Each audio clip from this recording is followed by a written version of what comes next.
하나님의 말씀은 잠언 3장 33절입니다. 잠언 3장 33절. 우리 한 목소리로 우리 하나님의 말씀을 다 같이 읽겠습니다.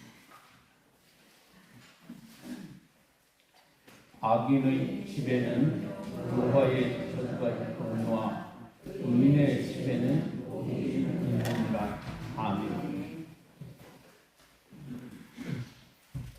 성경은 삶의 장으로서 가정의 중요성을 말해줍니다. 왜냐하면 우리의 가정이 복이 있는 집이라면 우리는 복된 삶을 살 수 있지만은 저주가 있는 집이라면 우리는 불행한 삶을 살 수밖에 없습니다. 우리가 이와 같은 사실을 안다면 무엇보다도 먼저 우리 가정을 복 있는 집으로 세우는 일에 힘써야 합니다.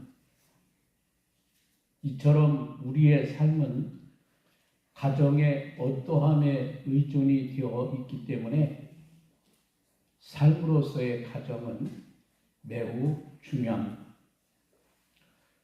우리는 계시의 말씀인 성경을 통하여 삶의 장으로서 가정이 얼마나 중요한지를 확인할 수 있습니다.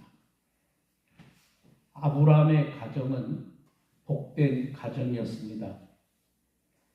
내가 너로 큰 민족을 이루고 내게 복을 주어 내 이름을 창대하게 하리니 너는 복이 될지라. 너를 축복하는 자에게는 내가 복을 내리고 너를 저주하는 자에게는 내가 저주하리니 땅의 모든 족속이 너로 말미암아 복을 얻을 것이라. 우리가 이 말씀에서 주목하는 것은 아브라함에게 약속해 주신 축복이 그를 통해 이루어질 가정에 대대로 계승될 것을 성경은 말씀합니다. 이것은 아브라함의 가정에 속한 자들은 모두 하나님께서 아브라함에게 약속해 주신 복을 누릴 수 있습니다. 다음의 고백이 이와 같은 사실을 말씀합니다. 나는 내 조상의 하나님이니 아브라함의 하나님, 이삭의 하나님, 야곱의 하나님이니라. 삶의 장으로서 가장 가정의 중요성을 말해주는 또 다른 예를 찾는다면 우리는 아합의 집에서 찾을 수 있어요. 아합의 집은 저주가 있는 곳입니다. 다음은 선지자 엘리야를 통하여 아합의 집에 대해 주신 예언의 말씀입니다. 아합의 온 집이 멸망하리니 이스라엘 중에 맹인자나 노인자나 아합에게 속한 모든 남자는 내가 다 멸절하되 아합의 집을 느밧의 아들 여로보암의 집과 같게 하며 또 아히야의 아들 바사의 집과 같게 할지니라. 이 말씀은 아합의 집에 속한 것만으로도 저주를 피할 수 없다는 것을 말해주고 있습니다. 이처럼 성경은 우리가 어떤 집에 속해 있느냐에 따라 그 집에 있는 복과 저주를 받게 된다는 것을 말해주고 있지요. 그러면 어떤 집에 복이 있고 어떤 집에 저주가 있을까요? 이 물음에 대한 대답을 얻고자 한다면 우리는 먼저 계시의 말씀에 언급하고 있는 집이 어떤 의미로 사용되고 있는가를 알아야 합니다. 놀라운 사실은 성경에서 말하고 있는 집은 단순히 혈육으로 이루어진 공동체만을 의미하는 것이 아니고 오히려 동일한 삶의 원리나 원칙을 따르고 있는 공동체를 의미합니다. 아브라함의 집이란 이 아브라함이 따랐던 삶의 원리나 원칙을 따르는 자들에 대한 총칭이고, 아합의 집이란 아합이 따랐던 삶의 원리나 원칙을 따르는 자들에 대한 총칭이지요. 그래서 혈육의 관계로 볼 때 이스라엘은 모두가 아브라함의 집에 속하지만은, 그런데 그들 가운데 복이 있는 집이 있고 저주가 있는 집이 있습니다. 이와 같은 사실은 우리의 집이 저주가 있는 곳이라 할지라도 삶의 원리만 우리가 바꾼다면 우리는 복 있는 집으로 변화시킬 수 있습니다. 이처럼 성경에서 말하고 있는 집에 대한 개념을 안다면 우리는 언제든지 우리의 집을 보다 더 복된 곳으로 세울 수 있습니다. 계시의 말씀인 성경과 우리의 경험을 비추어 볼 때 복된 가정이란 하나님을 경외하고 경제적 필요가 채워지고 세상에 존재해야 할 이유를 가지고 가족들 모두가 행복을 느낄 수 있는 곳이라고 말할 수 있습니다. 여기 하나님을 경외하는 가정이란 믿음의 기초 위에 세운 가정을 의미하고, 경제적인 필요가 충족된 집이라고 하는 것은 능력에 따라 일하고 필요에 따라 사용할 수 있는 경제 공동체로서의 집을 의미합니다. 그리고 세상에 존재해야 할 이유가 있는 집이라고 하는 것은 우리가 주변에 선한 영향력을 끼치고 있는 집을 의미합니다. 그래서 우리는 성경이 우리에게 그러잖아요. 너희는 세상의 빛이요 너희는 세상의 소금이라. 그래서 우리 믿는 가정들이 세상 속에 선한 영향력을 끼쳐야 해요. 그래서 그들로 하여금 우리의 삶을 통해서 우리도 예수 믿어야 하겠구나 느끼고 깨달아야 합니다. 아브라함의 집은 복의 원천으로서 존재 가치가 있었고, 교회는 선교의 주체로서 존재 가치가 있습니다. 우리 가정이 주위에 끼치고 있는 영향력은 어떤 것인지, 다른 하나는 우리 가정이 존재하지 않을 때 주위에 어떤 영향이 사라지는지입니다. 여러분, 교회의 존재 가치를 알기 위하여 첫 번째 물음을 적용한다면 우리는 다음과 같은 답을 얻을 수 있습니다. 우리 교회가 존재함으로 하나님께 드리는 예배가 지속될 수 있고, 우리가 더 복된 삶을 살 수 있고, 그리고 비록 우리가 적은 수이지만은 도움이 필요한 사람들이 정기적으로 도움을 받을 수 있다고 말할 수 있습니다. 이처럼 교회가 존재함으로써 세상이 하나님의 뜻 안에서 보다 더 아름다워지기 때문에 세상에 존재할 이유가 있습니다. 마지막으로 가족들 모두가 행복을 느낄 수 있는 가정이라고 하면, 가족들이 가정을 떠나 있을 때 속히 돌아가고 싶은 가정을 말합니다.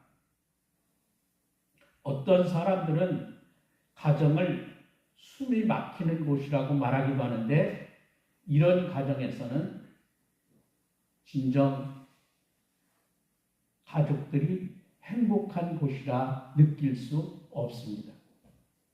여러분, 복된 가정을 세우기 위하여 우리가 따라야 할 원칙들 가운데 다른 하나는 가족들 서로가 서로를 존중해 줘야 합니다. 여기 가족들이 서로를 존중해 줘야 한다는 것은 서로의 다름을 인정해주고 각자의 길을 가도록 서로 도움을 주어야 합니다. 우리가 언제나 기억해야 할 것은 아름다움과 행복은 단조로움으로부터 오는 것이 아니고 다양한 것들이 하모니를 이룰 때 오는 거죠. 모두가 누구의 도움도 필요로 하지 않을 정도로 완전하다고 한다면 그런 사회보다 더 메마른 사회가 없습니다. 그러나 비록 완전하지는 않지만은 서로가 서로를 도와 부족한 것을 채워줌으로 하모니를 이룬다고 하면 그곳에는 사랑의 공동체가 세워집니다. 복된 가정을 세우기 위하여 따라야 할 원칙들 가운데 또 하나가 있는데 성실함입니다. 여기 성실함이라고 하는 말은 정직과 부지런함의 합성어라고 말할 수 있습니다. 놀라운 사실은 믿음의 사람들 가운데서 찾을 수 있는 공통점 가운데 하나는 바로 성실함에 있습니다. 여러분, 우리가 요셉의 생애를 보면 요셉이 비록 애굽의 노예로 팔려갔지만 그는 그곳에서 언제나 성실한 삶을 살았어요. 요셉이 보디발의 집에서도 억울하게 감옥에 갇혔을 때도 그리고 요셉이 애굽의 총리가 되었을 때도 모두가 요셉은 성실했습니다. 이로 인하여 요셉 자신뿐만 아니라 모두를 풍요롭게 할 수 있었습니다. 이처럼 가족들 모두가 자신의 위치에서 성실함을 지킬 때 그 가정은 무엇보다도 경제적인 풍요로움을 누릴 수 있습니다. 복된 가정을 세우기 위하여 따라야 할 원칙들 가운데 한 가지를 더 말씀드린다고 하면 그것은 더불어 사는 삶입니다. 여기 더불어 사는 삶은 이웃과의 관계에서 지켜야 할 삶의 원리들 가운데 한 가지입니다. 우리가 이 원칙을 지켜야 하는 것은 이웃이 행복할 때 우리도 행복해질 수 있기 때문입니다. 제가 일주일에 3번 투석을 하면서 그 앞에 모니터가 있어요. 그러니까 4시간 동안 그거 어떻게 바뀌었어요? 그러니까 여러 가지 방송을 각자가 볼 수 있도록 이어폰을 끼고 자기가 원하는 방송을 이렇게 볼 수 있도록 해놨거든요. 근데 꼭 방송이 끝나면 광고가 나와요. 60초 광고 이렇게 떠가지고. 뭐가 나오냐면 광고 중에서 제일 제가 많이 보는 것이 아프리카 아이들이 마실 물이 없는 거예요. 여러분도 아마 텔레비전에서 하루에도 몇 번씩 보실 분들이 계실 텐데 그 물이 다 우리가 봐도 도저히 먹을 수 없는 그 물을 아이들이 그러면서 광고에 뭐라고 하냐면 우리가 한 달에 5,000원 혹은 10,000원이 그들에게 정지해서 약을 준다든가 그들에게 맑은 물을 줄 수 있습니다. 이렇게 말해요. 우리 사돈 목사님이 여러분 알다시피 아프리카 선교사를 하고 계신데 하나님께서 이분에게 우물을 파는 달란트를 주셨더라고요. 근데 우물을 여러분 아무리 좋은 기계를 가진다고 해서 팔 때마다 성공하는 게 아니에요. 여러 번 거치다 보면 그래서 성공을 해서 마을에 또는 유치원에 학교에 이걸 팔는데 너무 좋아. 여러분 생각해 보세요. 우리는 물 걱정하지 않잖아요. 여러분 식수 걱정 안 하는 게 얼마나 여러분 행복하냐요. 근데 세상에는 물 한 모금, 그 깨끗한 물 한 모금 못 마시는 분들이 얼마나 많이 있는지 모르는데 여러분들이 조금만 관심을 가지고 5,000원, 그것도 한 달에 10,000원 이렇게 여러분이 헌금하면 그것이 많은 사람들의 생명을 살리는 위대한 역사를 이룬다는 거예요.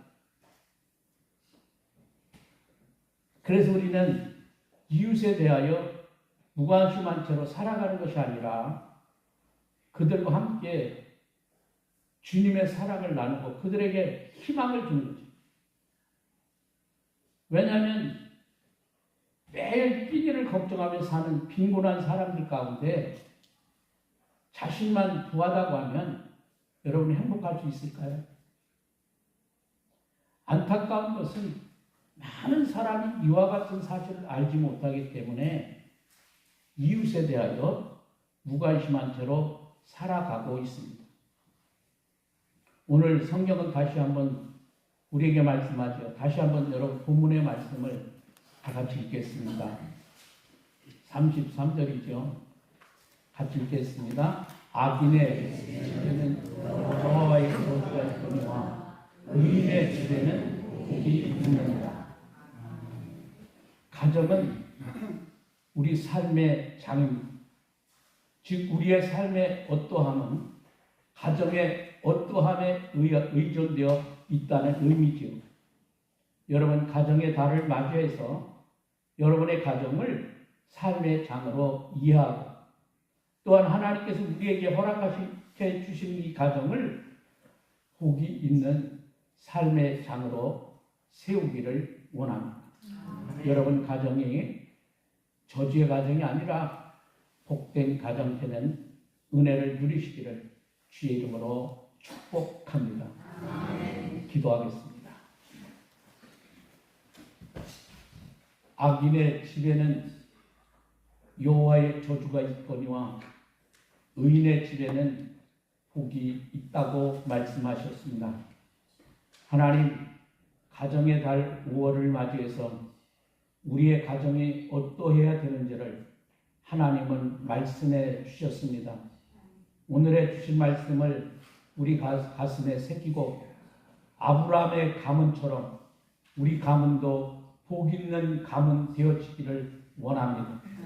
그를 위하여 우리에게 부탁하신 하나님의 말씀대로 순종하고 우리가 행하고 서로 사랑하며 하나님의 거룩한 뜻을 이루게 하시고 성실하고 그리고 이웃에 대한 관심과 사랑으로 나아갈 때 하나님은 우리를 통해서 큰 영광을 받으시고 이 땅에 하나님의 나라가 건설되고 많은 사람들이 행복한 삶을 누리게 될 줄로 믿습니다. 우리에게 힘도 주시고 지혜도 주시고 능력도 주시고 성령의 충만한 은혜로 함께하여 주옵소서. 우리를 언제나 사랑하신 예수님의 귀하신 이름으로 기도합니다. 아멘.